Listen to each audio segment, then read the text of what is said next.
اپنی بیوی سے ٹوٹ کر پیار کرتا تھا۔ اکثر عورتیں نافرمان ہوتی ہیں، اے ابو آپ دعا کریں تو پہلی شکل میں آ جائے۔ بد قسمتی سے بلم بن بہور دعا نہ مانگ سکا۔ وَقَلْبُهُمْ بَاسِطٌ ذِرَاعِهِ بِالْوَسِيرِ، دیکھو قلبُهُمْ یہ میرے ولیوں کا کتا ہے، حالانکہ وہ بھی اللہ کا کتا ہے۔ جب ولیوں کی خدمت میں وہ ادب سے جا کر بیٹھا، یہی نسبت کی باتیں کاش کے سمجھ آ جائیں۔ بسم اللہ الرحمن الرحیم۔ ایک سوال کیا گیا کہ بلم بن باور کون شخص تھا اور جو اہل اللہ اللہ والوں سے نسبت جوڑی ہے تو اس کی کیا تعریف ہے؟ جواباً عرض یہ ہے کہ بلم بن باور بنی اسرائیل کا ایک عابد تھا، بہت بڑا عبادت گزار تھا، لیکن وہ اپنی بیوی سے ٹوٹ کر پیار کرتا تھا، لیکن اس کی بیوی اس کی نافرمان تھی۔ تو اس لیے قرآن پاک میں ہے اما اموالکم اولادکم فتنہ، بے شک مال اور اولاد فتنہ ہے۔ آپ اولاد کو جتنا بھی دے دو، بس حیا والی اولاد تو راضی ہو سکتی ہے، وگرنہ بے ادب اولاد کہتی ہے والدین کو آپ نے ہمیں کیا دیا۔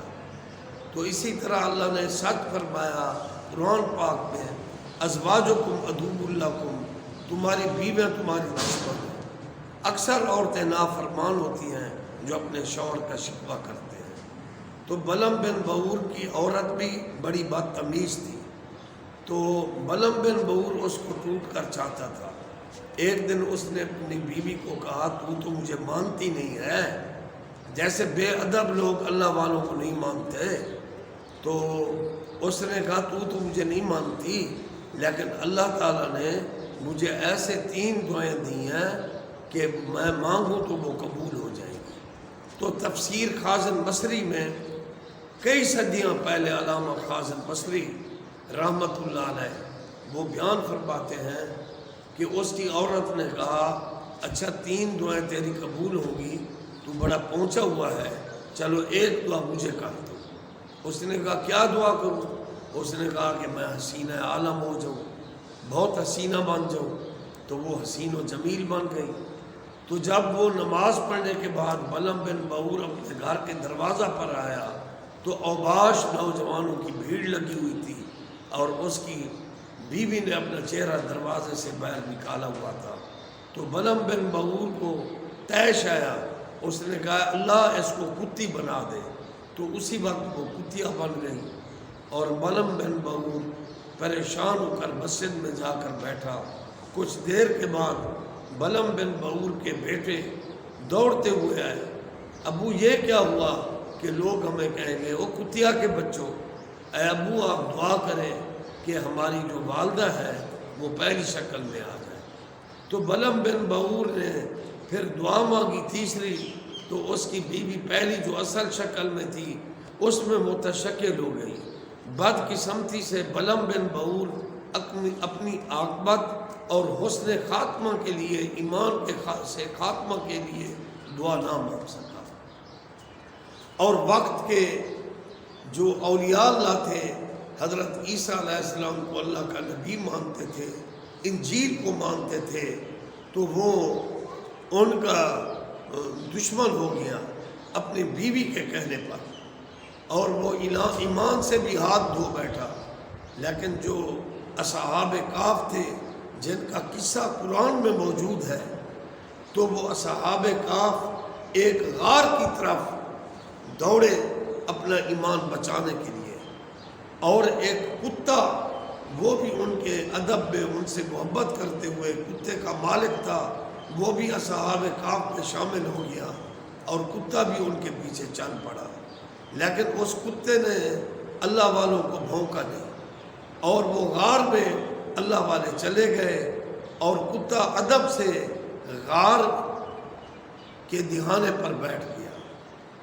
معلوم ہوا کہ غاروں میں یار ہوتے ہیں، اور جو ادب والا کتا ہے وہ اللہ کے یاروں کو وہ کتا نہیں بھونکا۔ تو پھر اللہ نے قرآن میں اس کتے کا بیٹھنا بیان کیا، حالانکہ ایک آوارہ کتا ہے، وہ کلب اللہ ہے، اللہ کا کتا ہے، مسجد میں داخل ہو جائے ہڈی اور ٹکڑے کے لالچ پر، تو مسجد والے اس کو بھگا دیں گے، اس کتے کو۔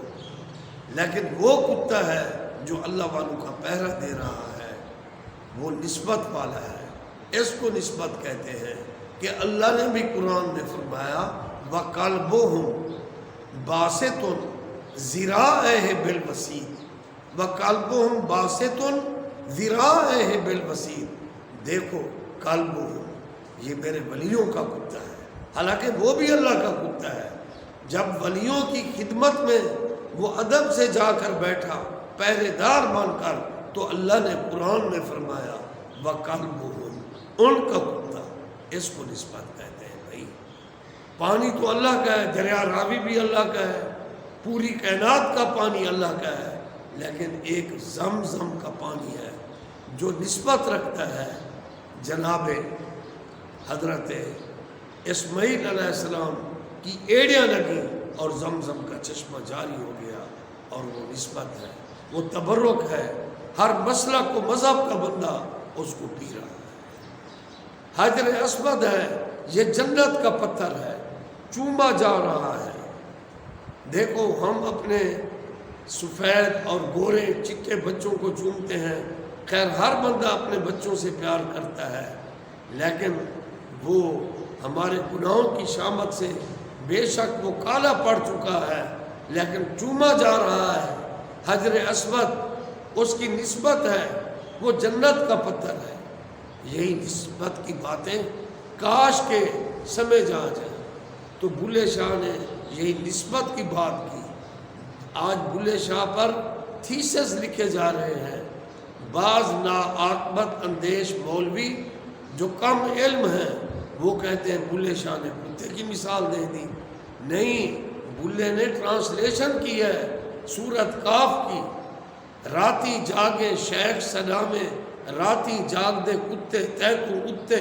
وہ بھی شیخ بنا ہوا تھا بلم بن بہو، راتی کو جاگتا تھا، لیکن جب اللہ والوں کا بے ادب ہوا تو اس کی عبادت کو اس کے منہ پر ماری گئی۔ راتی جاگے شیخ سلامے راتی جاگ دے کتے تے تو اتے، در مالک دا مول نہ چھٹ دے، بھاویں لگ دے 100 جتے تے تو اتے۔ اٹھ وے بلیا یار منا لے، نہیں تے بازی لے دینی کتے تے تو اتے۔ تو وہ کتا بازی لے گیا، ولیوں کے ادب کی وجہ سے وہ غیر مکلف مخلوق ہے کتا، لیکن ولیوں کے ادب کی وجہ سے وہ انسانی شکل میں متشکل ہو کر انشاءاللہ وہ جنت میں جائے گا۔ تمام تفسیر اس پر دلالت کرتی ہے۔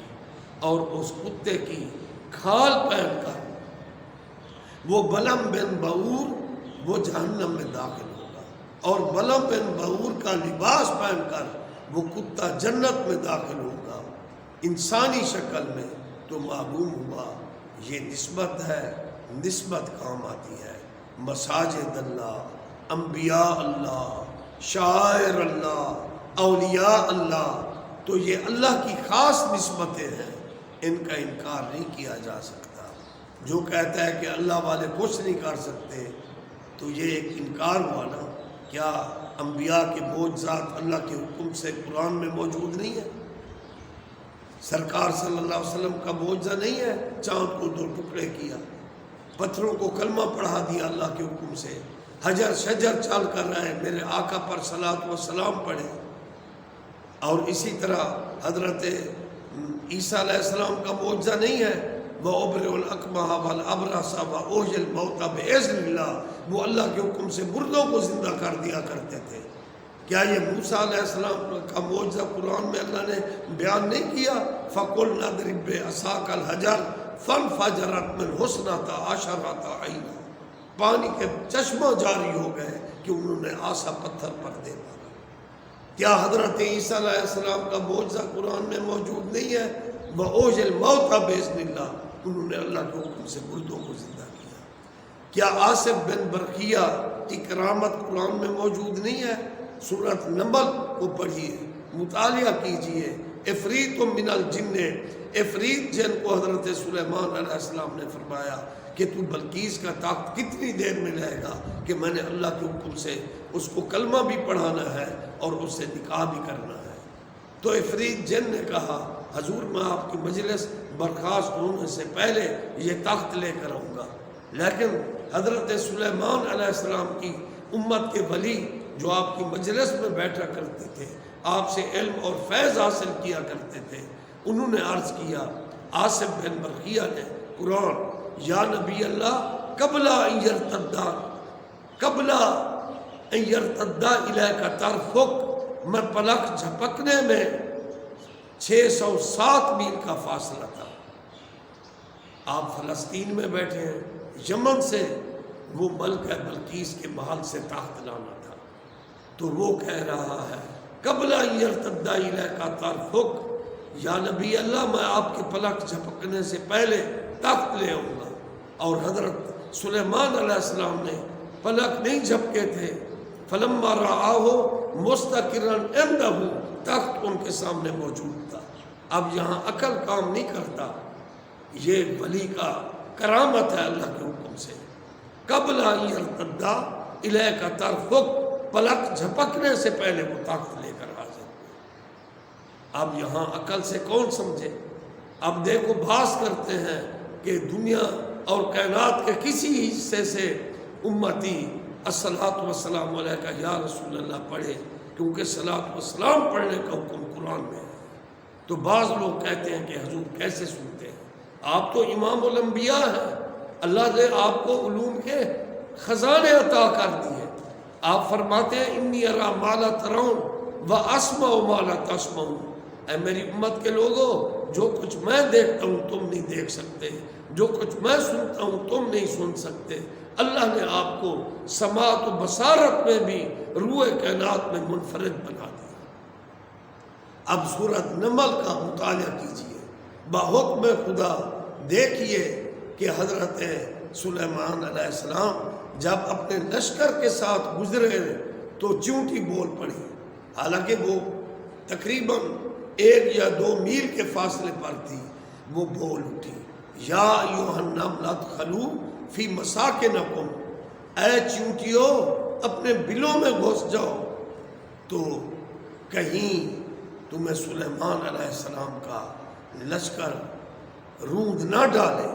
تو سلیمان علیہ السلام اس چونٹی کی بات سن کر مسکرا پڑے، خدا را انصاف کی بھیک طلب کرتا ہوں، ایک چونٹی ہے، چونٹی وہ سلیمان علیہ السلام کا ذکر کرتی ہے، اور دیکھو چھوٹی سی چونٹی ہے، اللہ نے اس کو سماعت دی، اس کو بصارت دی، اس کو دماغ دیا، اس کو نالج دیا، وہ ہوشیار باش تھی، اتنی سی چونٹی۔ دیکھو اللہ کی قدرت کاملہ کو، اور وہ اپنے لشکر کو، چونٹیوں کو آگاہ کر رہی ہے کہ سلیمان علیہ السلام کا لشکر آ رہا ہے۔ یا ایھا النملۃ ادخلوا فی مساکنکم، اپنی بلوں میں گھس جاؤ۔ اور پھر سلیمان علیہ السلام کا علم دیکھیے، باپ بیٹا اللہ کے نبی ہیں، اور بادشاہت بھی ان کو عطا کی گئی، نبوت کا تاج پہنا گیا۔ وَلَقَدْ آتَيْنَا دَاوُودَ وَسُلَيْمَانَ عِلْمًا، اللہ نے وہ علم سے نوازا، ایک چونٹی کی آواز سن کر فَتَبَسَّمَ ضَاحِكًا مِّن قَوْلِهَا، سلیمان علیہ السلام مسکرا پڑے، سبحان اللہ، اور ان کی زبان سے کہہ کر مبارک ظاہر ہوا، فَتَبَسَّمَ ضَاحِكًا مِّن قَوْلِهَا، اس چونٹی کا قول سن کر، بات سن کر مسکرائے اور ان کو ہنسی آ گئی۔ اب دیکھو ایک چونٹی کی آواز حضرت سلیمان سن لیتے ہیں اور مسکراتے ہیں، ہنس پڑتے ہیں، امام الانبیاء کے علم، سماعت و بصارت کا کیا کمال ہوگا۔ تو اس لیے اللہ نے فرمایا یا ایھا الذین آمنوا صلوا علیہ وسلموا تسلیما، اے ایمان والو تم میرے نبی کی ذات پر درود بھی پڑھو، سلام بھی پڑھو۔ ایمان شرط ہے، یہ تو نہیں ہے کہ درود یہاں پڑھو سلام وہاں جا کر پڑھو، پھر درود بھی وہاں جا کر پڑھو۔ یہ پھر کیوں نہیں کہتے درود اور سلام دونوں چیزیں وہاں جا کر پڑھو، مدینہ میں جا کر؟ کیوں نے اللہ نے دونوں حکم دیے ہیں نا، درود بھی سلام بھی۔ اور یہ کہہ رہے ہو کہ درود جہاں پڑھو سلام وہاں جا کر پڑھو۔ اے مولویو، تم نے قرآن کی آیتوں کے ٹرانسلیشن اور ترجمے کو بھی بدل کر رکھ دیا ہے۔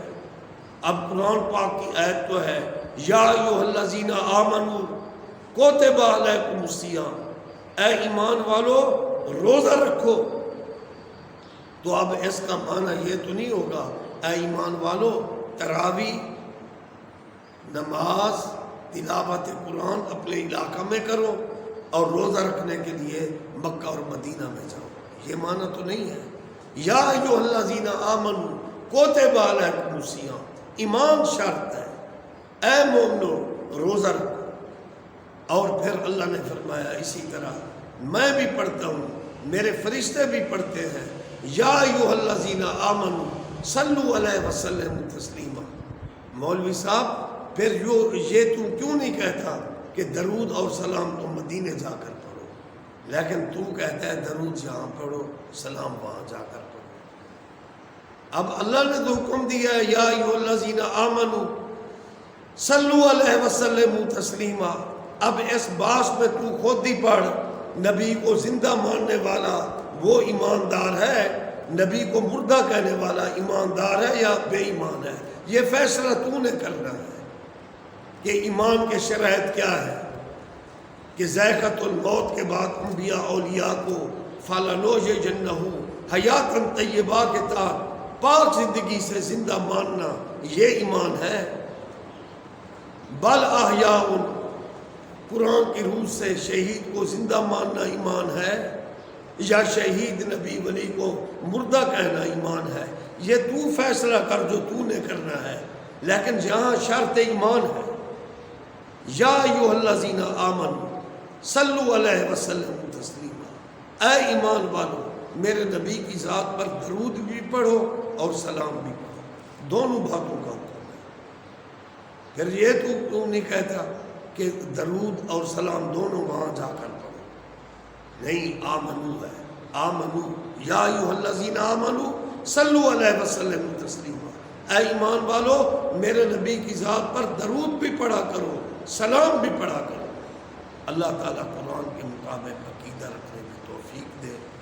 اللہ اپنے قدرت کاملہ کو ماننے، توحید کو ماننے، انبیاء اولیاء کے معجزات و کرامات کو بے اذن اللہ ماننے، سماعت و بصارت رسول کو ماننے، بے اذن اللہ ان کے تصرفات کو، معجزات و کرامات کو ماننے کی توفیق عطا فرمائے۔